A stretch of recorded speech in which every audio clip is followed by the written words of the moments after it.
starts right now. And a good morning to you. It is Thursday. It is January 19th. I want to welcome Alyssa Cole to GMSA at 9. She is anchoring her first newscast at KSAT 12 as we speak. Welcome, Alyssa. Yes, thank you. Glad so excited to have you here. So excited to be here. So I'll confide with you, our viewers, because you're so loyal. Alyssa's nervous today, and I told her, don't worry about that. And here's why. She recently anchored our Storyteller special. And she knocked it out of the park. Thank you. I appreciate that. So you're going to be just fine today. Yes, I'm looking forward to it. And thank you so much, San Antonio, for having me in your homes. Yep. Well, we're going to take good care of you today. Welcome along for the ride. It's going to be a good show. Let's go outside right now. Actually checking in with Justin, talking about our forecast. I have been outside since this morning. It did get on the cool side, Justin. It was a little cool, but it wasn't cold. And by the way, welcome, Melissa. We're glad to have you this morning. It's a nice morning. It's going to be a nice afternoon. We're going to see a beautiful day with lots of sun. Temperatures right now in the mid-50s. So, yeah, it's not that cold. Maybe a light jacket, but you won't need it for long. 40s and 50s for the most part here around San Antonio, and the temperatures should start to warm up pretty quickly. Let's check it out on the pollen count. This is what everyone's kind of worried about these days, right? Mount Cedar's in the high category. It's a 1,520. It's up a little bit from yesterday, but not much. Molds are moderate at 500. So really these numbers are unchanged from yesterday's. Not too bad. Could be worse. Here's the forecast. Up around 72 later this afternoon, mostly sunny. We'll see some high clouds from time to time, not a big deal. Northwesterly winds 5 to 10, then easterly winds kick in around 5 to 10 miles per hour. Tomorrow's going to be very different because we'll get more clouds, and then the weekend things change a little bit. So let's look at the headlines. Turning gray tomorrow, clouds increase. Saturday, will we see some rain? There's a chance for that. It's light rain for the most part Saturday morning, and then some clearing Saturday afternoon. We've got more chances of rain in the forecast. That shows up Monday and Tuesday. We're going to talk all about it. Plus, we've got the latest drought monitor, some interesting stats surrounding that.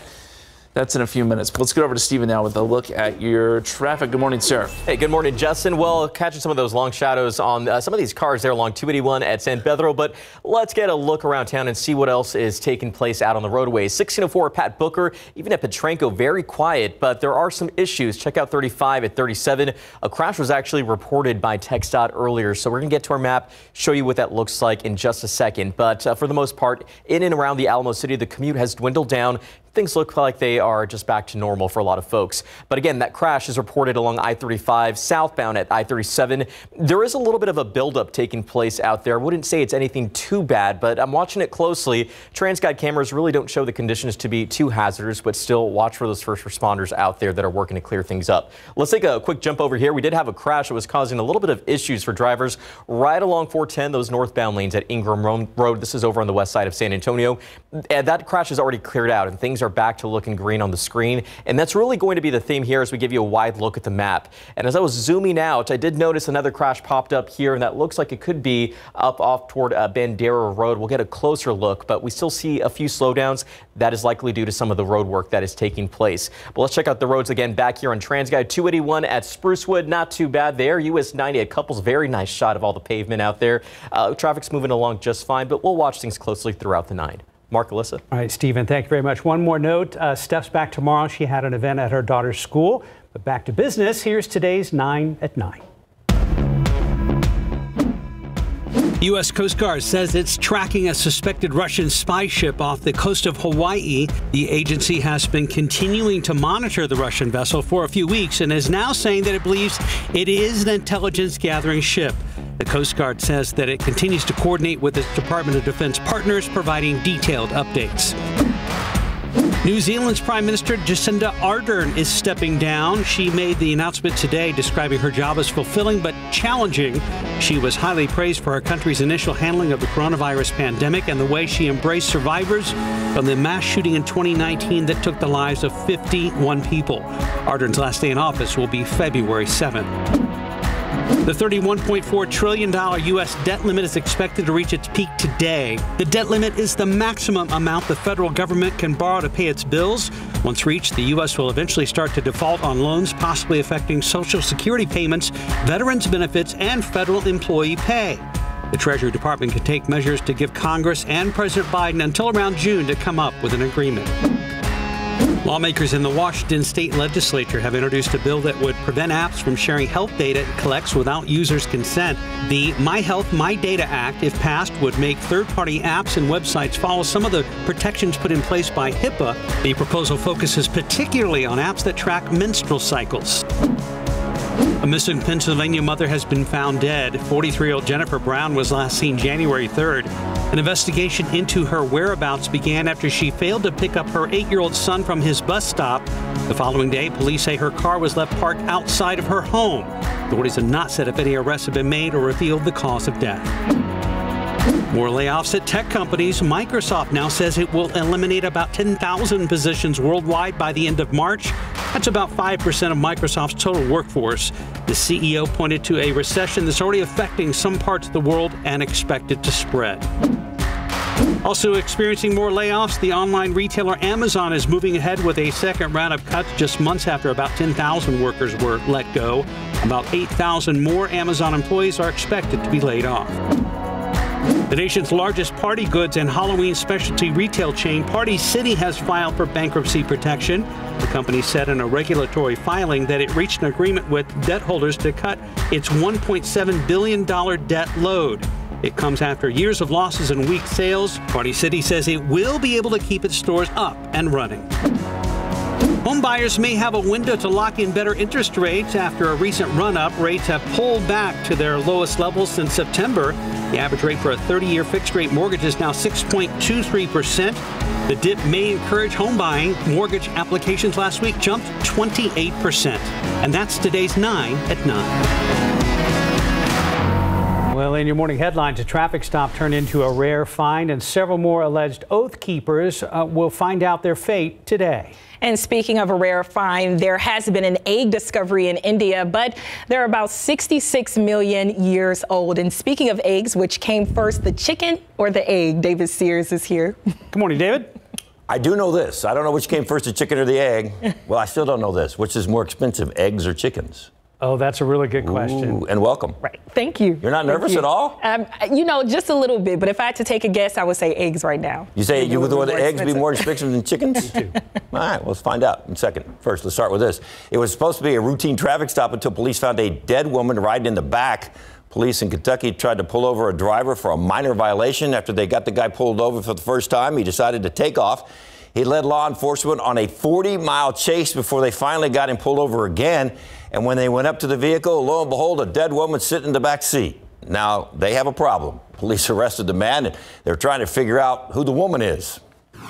We were doing our job. We were making a traffic stop on a minor violation. And, you know, it just, things like this happen. You kind of hear stories of it. But that's why we do our job. Now, they have an interesting story to tell. By the way, the suspect had to be treated for injuries to his eyes from flying glass, and the state troopers are going to need a lot of collision repair after their vehicles got banged up pretty good. 3 alleged members of the group Oath Keepers find out how much time they will be keeping in prison. Their fate will be in the hands of a jury today when they begin deliberations on their future. They will also decide the future of one of their associates. This all stems from the January 6th attack on the Capitol.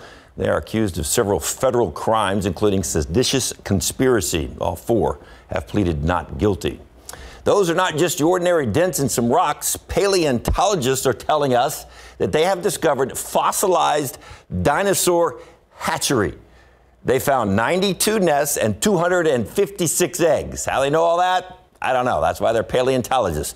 There was a colony of plant-eating Tyrannosauruses. Is that right? I don't know how you say that. Those are the ones with the big long necks, big bodies. They're like the bodies are close to the ground with a long neck. That's who these guys are. I'm looking at you, Justin, because you know all about dinosaurs. Because you're a big long neck dinosaur. You're supposed to help me out with this one. All right, the discovery was made in central India. Interesting hypothesis. Those particular dinosaurs laid their eggs and then they just left them to fend for themselves. Wonder how much they cost for a dozen. Because nowadays it's almost $5, give or take, for a dozen extra large white grade A eggs. So now a lot of folks are figuring it might be just cheaper to own your own chickens and let them hatch the eggs for you. But be careful. There are some health risks involved. The CDC says, for starters, those chickens in your backyard could carry salmonella, and that could spread to other birds and even get on your clothes, your hands, and your shoes. So far, there have been over 1,000 people coming down with salmonella over the past year for those backyard chicken coops. So far, some health and safety tips. Don't be chicken. Get on the CDC website and read about how to keep you and your family safe. And remember, keep the sunny side up. Oh, it's okay. Yeah, that seems like a lot of work, but a lot of folks are doing that. And they're looking like real smart people these days. You have chickens out at your place or just horses? Just horses. Okay. All right. No, they won't let us have chickens. No chickens? No chickens. All right. Then you or have you thought about it and didn't want to pursue it, and you're a little chicken about chickens? Yeah, I'm chicken about chickens. Okay, gotcha. Exactly. All right. Thank you so much, Dave. Right now, the time is 9:08 and the temperature is 56 degrees. And next, coming up at 9 at 9.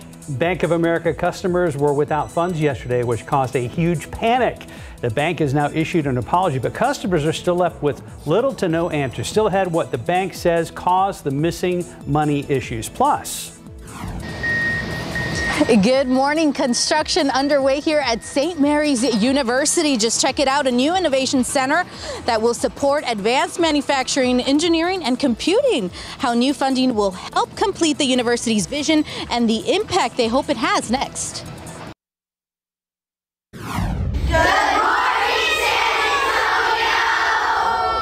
well, good morning to you guys. That's always a nice way to start the day. Outside with live cam. A beautiful end to the work week here. One day closer to Friday, Thursday, blue skies. And I'm curious, as Justin Horn joins us here at the desk, what was our low this morning? It was in the 50s. And real quick, I do have to give a shout out to my kiddos there at Hebner Elementary. We did a school talk a couple days ago, and they gave us a Good Morning San Antonio shout out. So, yes. Were your girls, or at least one of them, in that shot there? No. Oh, okay. Just class that we visit quite often. Okay, do a great job. So, gotcha. At any rate, it was in the 50s this morning. It was chilly but not cold, and we're going to see temperatures start to warm up this afternoon. Turn into a beautiful day. We'll see lots of sun later this afternoon. I want to start, though, with the drop monitor, and we get these in every Thursday. And look, this has not changed. It's a sad state of affairs, considering it has been so very long since we've seen rain. You see the bullseye over San Antonio. We've talked about this several times. But what I want to do here is zoom in a little bit closer, and we'll get you some details on the drop monitor. If my clicker will work. Maybe it won't. Maybe it will. Let's see. There we go. We'll zoom in on San Antonio area, and you can see that we've been under an extreme or exceptional drought since March of 2022. So it has been a long stretch here, which explains why we just can't seem to climb out of this thing. It has just been the lack of rainfall. You want to do space bar for you, buddy? If you don't mind, that'd be awesome. These clickers are just ceasing to work. Okay, let's do it.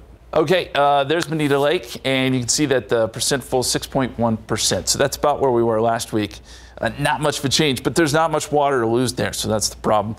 And you look at the rainfall over the last 6 years. I want to show you these stats because it kind of gives you a good idea. 2021 wasn't that bad. We were at 34.61 inches, but 2022 is where we really got hit hard, 11.51. It was the end of 2021 when that drought started to really kick in, and now we're very much in the midst of it. 2018 was our best year, by the way, over the last 6 years, 41 inches of rain. We'll go outside for you. Mark, you're doing a great job, man. I really appreciate you. 56 degrees, mostly sunny. Dew point is at 25, northerly winds at about 5 miles per hour. And as we look at the forecast for today, 63, 11 o'clock, 66 noontime. You can go to the next one for me there, Mark. There we go. 71, 3 o'clock, 72 at 4 p.m. Mostly sunny and easterly winds at about 5 miles per hour. One more time. There we are. 60 by 8 o'clock. We'll start to see clouds increasing tonight. So this is where it turns far more gray as we get into tomorrow. And as you look at the dew points, it is really a roller coaster. It is very dry today. We'll see an increase in moisture, then a drop off on Sunday, build back Monday before another drop off on Tuesday. Now, these numbers aren't huge, so that's why our rain chances aren't particularly great. But again, it's going to be a lot of back and forth. This is the last system that moved through. It's quickly moving east. There's some snow with it, but nothing like yesterday where we had those strong storms. Then we go out west, and this is our next storm system here that we're watching. This is going to dive south and then pull into Texas and give us our next chance of rain. Let's look at that forecast. Here it is. We've got some high clouds today off and on, and you can kind of just scroll through this pretty quickly, Mark. More clouds as we get into Friday morning. It's cloudy. It's going to be cloudy or mostly cloudy, I think, for a large portion of your Friday. You can go ahead and go on to the next one there, and then we'll start to see maybe a few sprinkles Friday night. And as we get into Saturday, that's where we start to get some actual showers here. Now, these are still going to be pretty light. We'll get an area of low pressure that develops in the Gulf of Mexico, and then a front coming in from the west. That gives us that chance. But by Saturday afternoon, a lot of this is starting to really funnel east of us, and then we'll get some clearing, it looks like, late on Saturday with the sun popping out and then more sun on Sunday. So let's go ahead and head to the 7-day forecast, and it looks good for the weekend, for most of the weekend. We mentioned some of that light rain early Saturday. 66 for high, and then some afternoon clearing. Sunday 68, 69 Monday, and there's that next chance of rain with 30% chance Monday into Tuesday, with temperatures staying in the 60s. Thank you, Mark, very much. My pleasure, sir. Well, St. Mary's University will receive millions of dollars to help complete a new innovation center to build and equip new labs for engineering, computing, and other studies. Tiffany Huertas joins us live from the construction site with how this center hopes to bring together bright minds and also strengthen the city's healthcare system. Good morning, Tiffany. Good morning, Mark and Alyssa. The university has really big plans here. They will receive $5.5 million in federal funding to complete this center right here. This is the Blank Shepherd Innovation Center that broke ground in October last year. And to talk more about this, we have St. Mary's University's president, Tom Mengler, with us this morning. Good morning, Tom. Good morning. It's great to be here this morning. Yes. Tell us about this center and what's it all about? Well, behind you in this hole in the ground will be the future site of the Blank Shepherd Innovation Center. It will be a 3-story building with the first 2 floors dedicated to 7 laboratories and student gathering space. The focus of those laboratories will be on advanced manufacturing, which includes robotics, robots using advancing manufacturing, data science, and entrepreneurship. And then the 3rd story, importantly, will be for our new nursing program, which we are hoping to launch in August 24. The building, this 3-story building and the nursing center will open simultaneously in the fall of 2024. So we're very excited.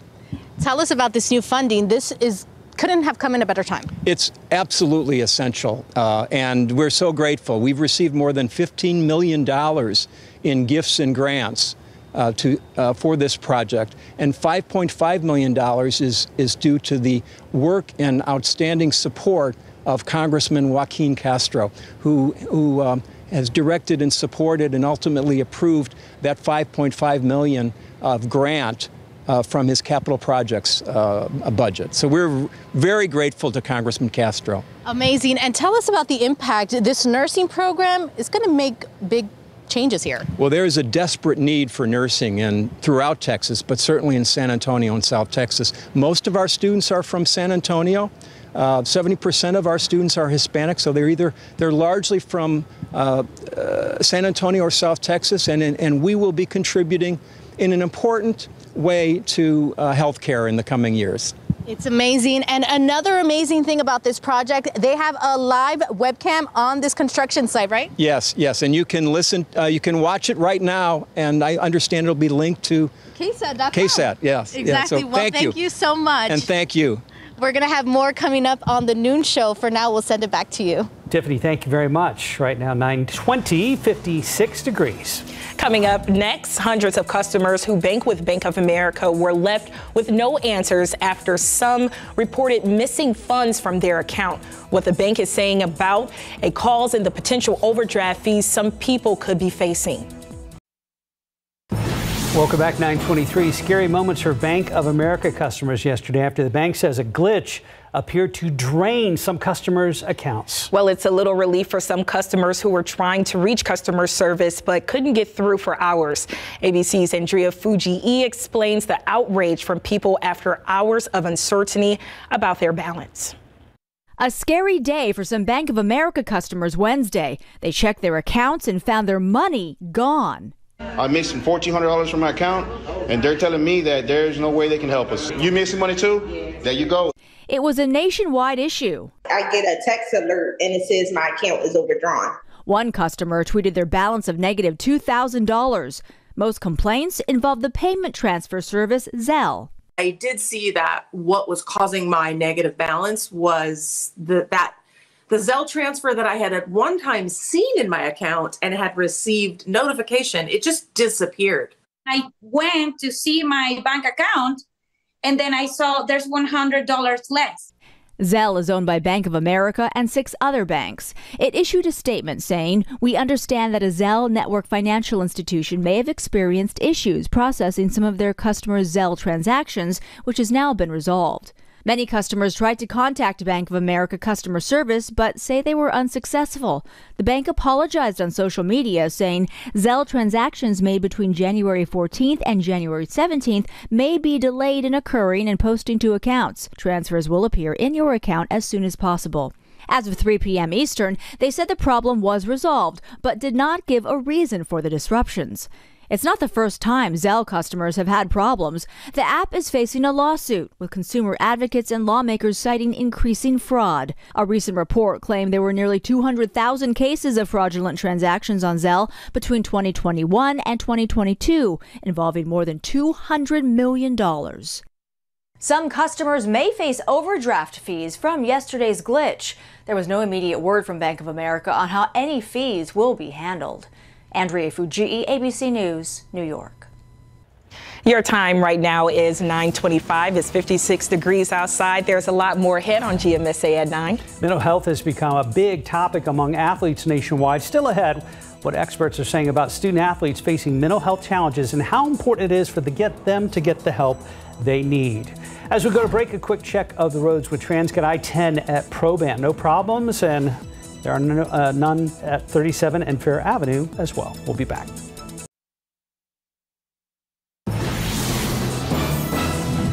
Now to the mental health crisis facing today's student athletes. The pressures of balancing sports, school, and life, particularly during the pandemic, can be a lot for teens and young adults. Experts say while the stakes of competing and winning are high for college players, the mental and emotional strain can be an even bigger challenge for high school athletes. ABC's Morgan Norwood explains what doctors are saying is needed from the parents of young athletes. I think I'm going to take a break from playing for a while. Mental and emotional health in sports has taken center stage in recent years, with star athletes like Simone Biles, Naomi Osaka, and Ricky Williams sharing their struggles with fans.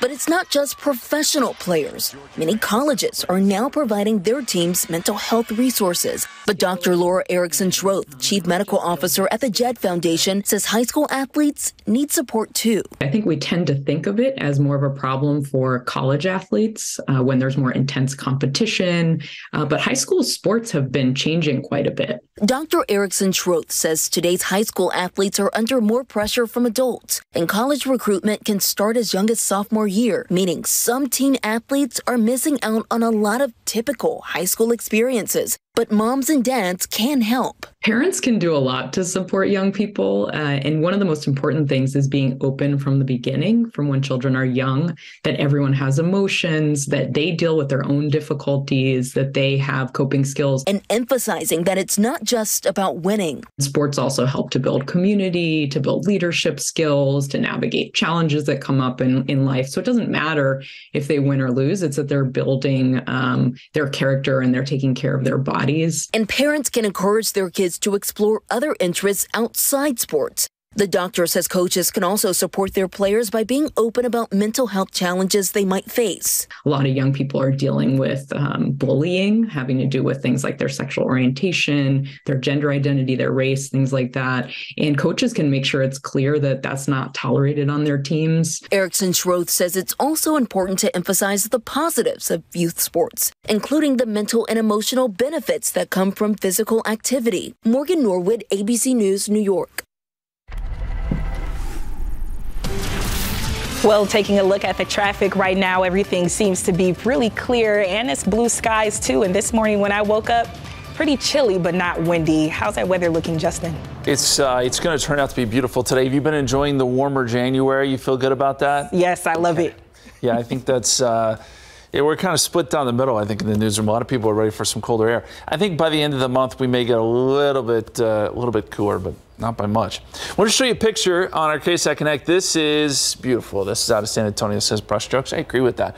You know, you got a contrail there. That's from the plane, but you see some of the high, thin cirrus clouds in the background. Really is a beautiful shot. That's probably taken right at sunset. We appreciate that as always. And we'll probably get another beautiful sunset this evening as we're watching some cirrus clouds work their way in from the west. Nothing that's showing up on radar or satellite really right now, but as you look out west, there are some cirrus clouds that will be working in during the afternoon. Our KSAT 12-hour forecast, 66 by noontime, 72 this afternoon. An absolutely beautiful day, mostly sunny.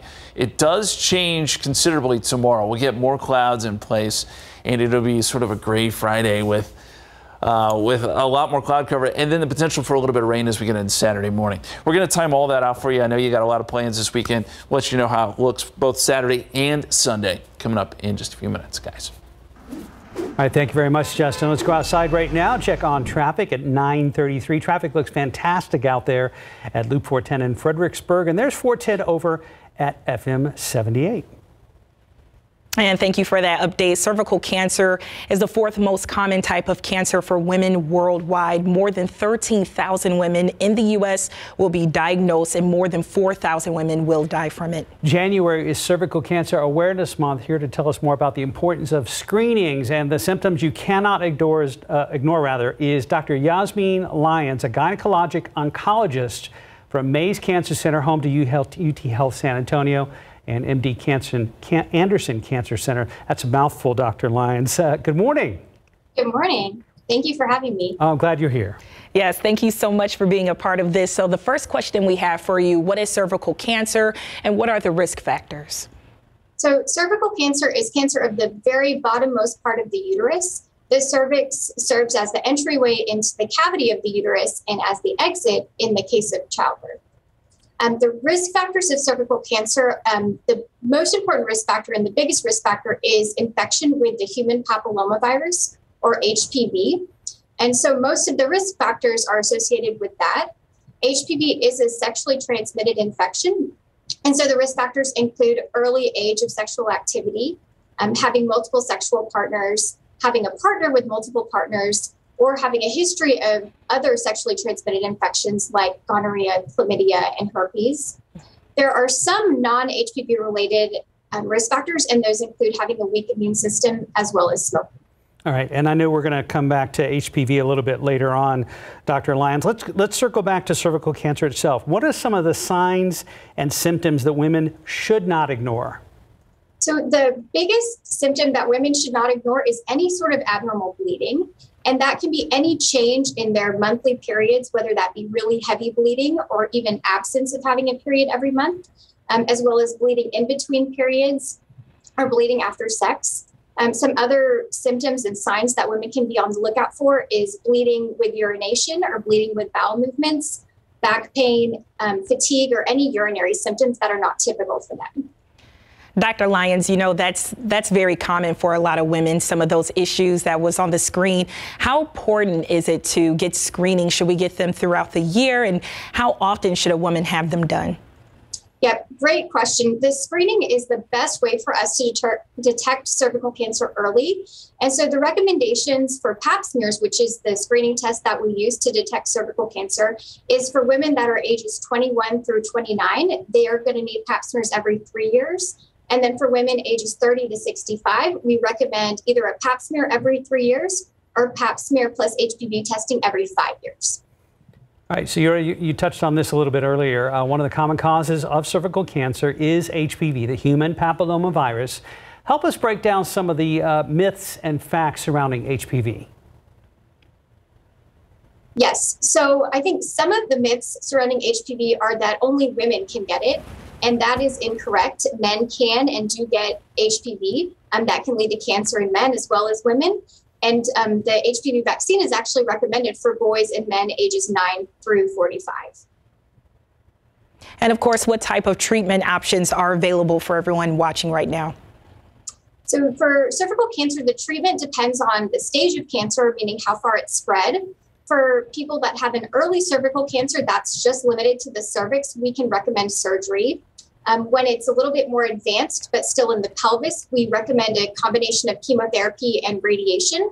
And then for a really advanced cervix cancer, where it's spread outside of the cervix and the pelvis to places like the lung or the liver, we recommend chemotherapy. We're also using immunotherapy now in cervical cancer, which is very encouraging. And there was a new drug FDA approved last year for recurrent cervical cancer, or cancer that's come back. All right, Dr. Lyons, we're going to put up some information on the screen here. I think it's for more information, contact UT Health San Antonio. There it is right there. It's www.cancer.uthcsa.edu or call 210-450-1000. Dr. Lyons, thank you. Thank you very much. Right now, it is 9:37, 58 degrees. You're watching GMSA at 9. Yes, attention all moviegoers. Today is your lucky day if you enjoy eating snacks while watching that movie you've been wanting to see. Next, we'll tell you where you can grab a free bag of popcorn in San Antonio.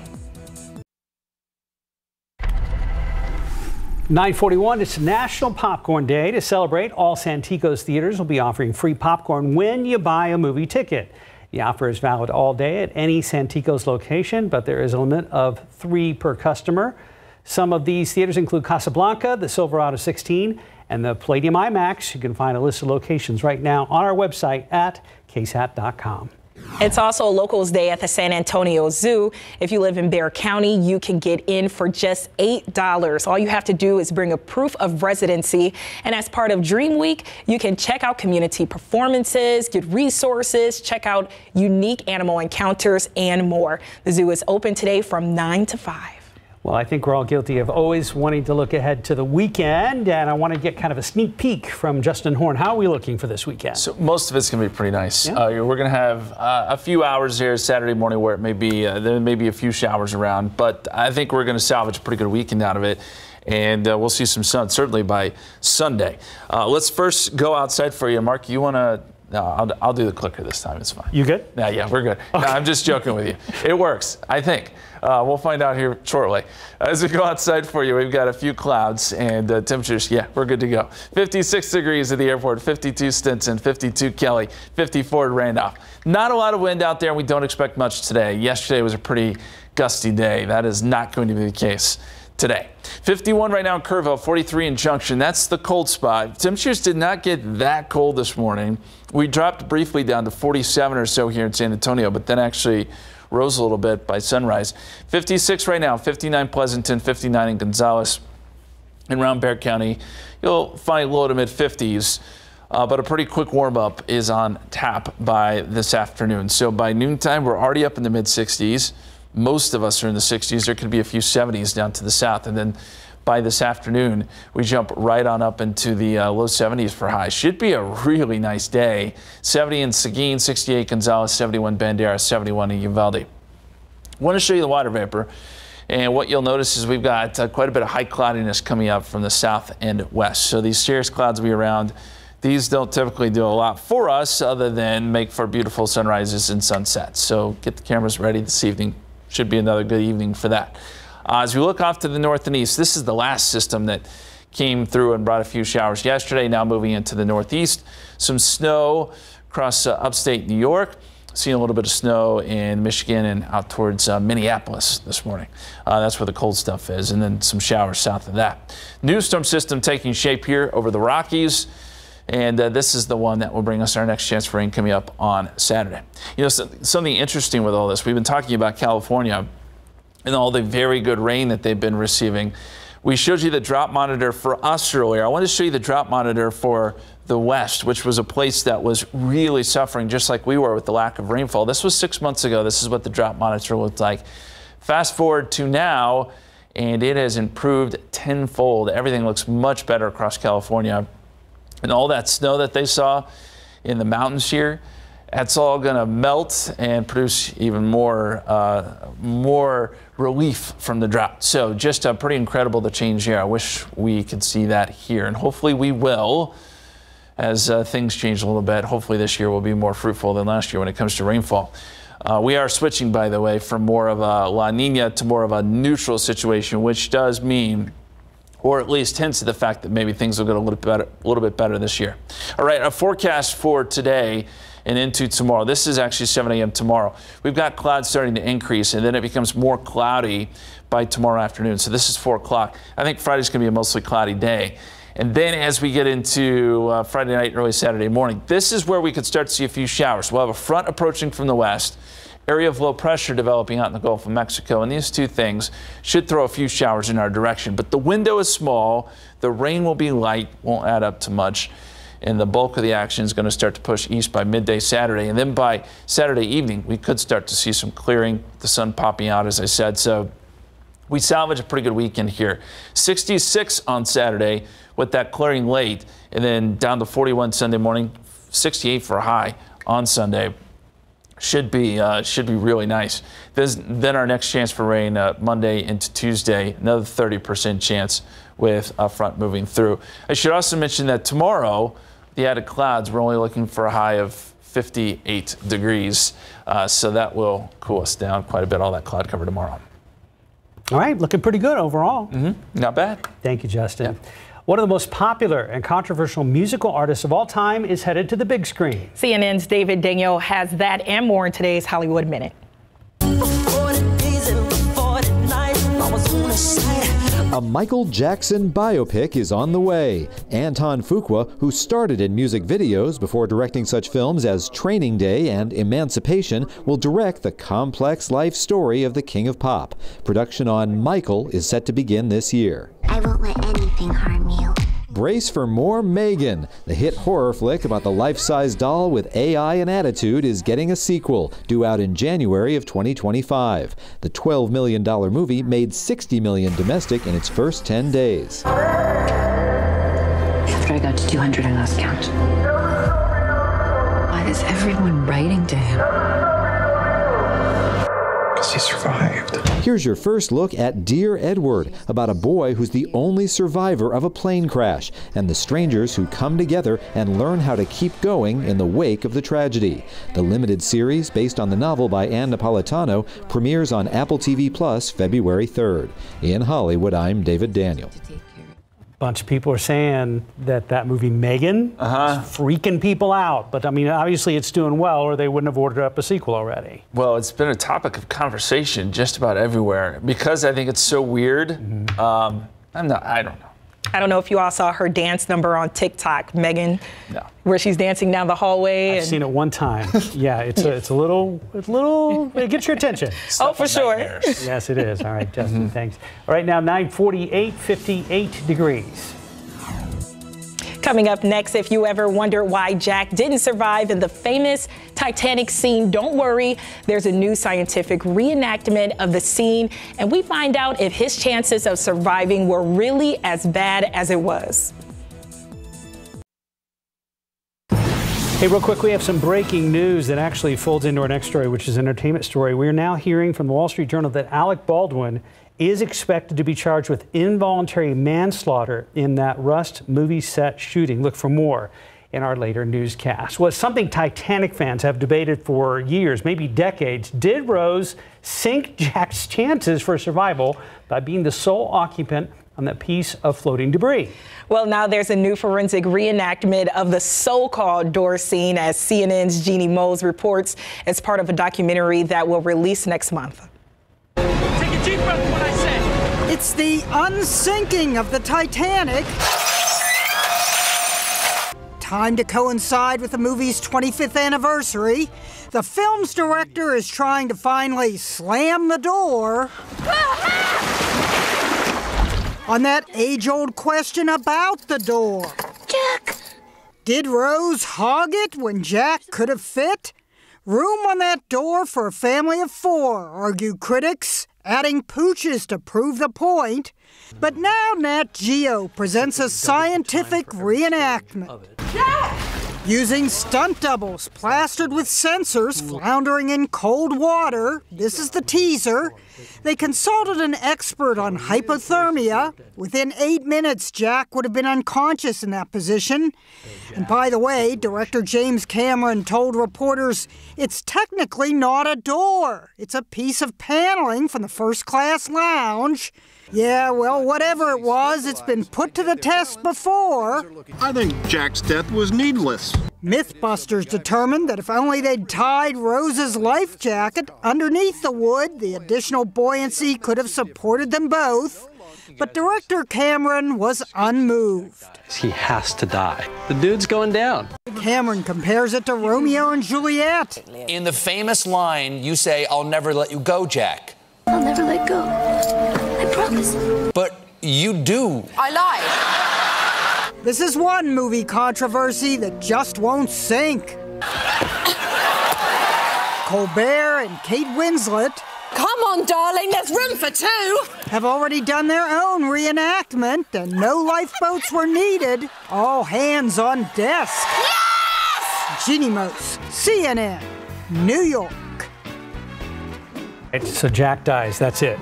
Once and for all. All right, put that one to bed. All right, let's check TransGuide real quick, see how things are looking out there. There's I-35 at Maine. There's 35 at Loop 410. Things look great if you have to be out and about. Good day to run some errands or head off to work or school. It's National Popcorn Day.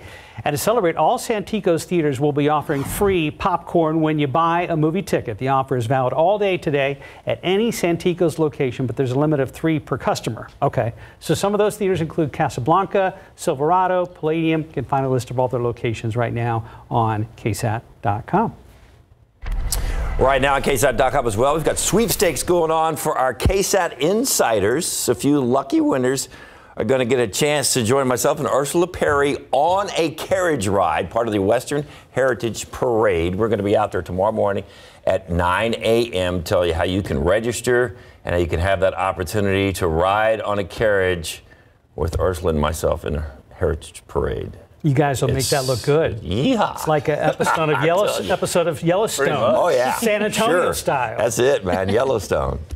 We like that. So I think there's going to be 5 winners, and you can bring a guest and join us on the wagon. Saddle up. That's cool. With David and Ursula. We'll be at the Buggy Barn. Are you in full-on rodeo mode now? Pretty close. Let's rodeo San Antonio. This will do it right here. Yeah. All I need to do is see some horses in a wagon, and we're ready to roll. Yeah. Or as they say, ready to ride. There you go. Be fun. Well, hopefully the weather cooperates for the rodeo, and hopefully we get some. Does it ever? Well, that's always the question, right?